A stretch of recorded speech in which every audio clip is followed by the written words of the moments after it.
And it befell at Iconium that they entered together into the synagogue of Jews, and spake, so that full great multitude of Jews and Greeks believed. But the Jews that were unbelievful raised persecution, and stirred to wrath the souls of heathen men against the brethren. But the Lord gave soon peace.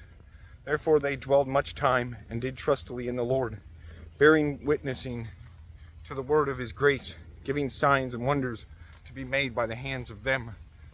But the multitude of the city was parted, and some were with the Jews, and some with the apostles.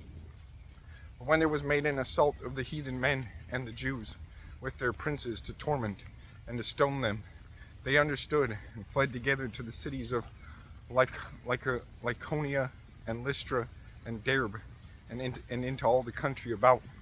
And they preached there the gospel, and all the multitude was moved together in the teaching of them. Paul and Barnabas dwelt at Lystra.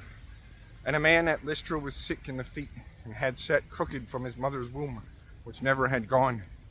This heard Paul speaking, and Paul beheld him, and saw that he had faith, that he should be made safe, and said with a great voice, Rise thou upright on thy feet. And he leaped and walked.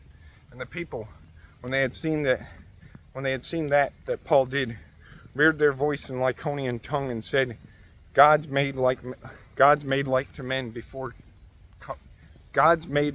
be come down to us. And they called Barnabas Jupiter, and Paul Mercury, for he was leader of the word. And the priest of Jupiter that was before the city brought bowls and crowns before the gates with peoples, and would have made sacrifice. And when the apostles Barnabas and Paul heard this, they rent their coats, and they skipped out among the people, and cried, and said, Men, what do ye this thing?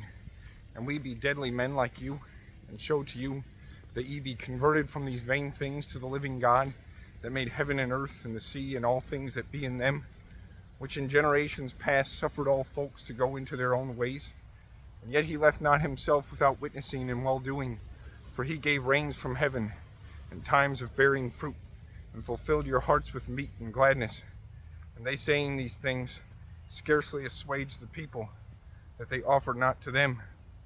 But some Jews came over from Antioch and Iconium, and counseled the people, and stoned Paul, and drew him out of the city, and guessed that he was dead. But when disciples were come about him, he rose, and went into the city, and in the day pursuing, he went forth with Barnabas into Derbe.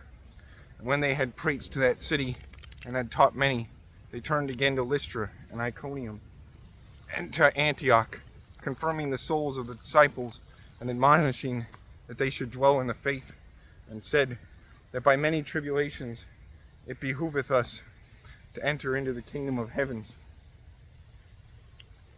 And when they had ordained priests to them all by cities, and had prayed with fastings, they betook them to the Lord, in whom they believed.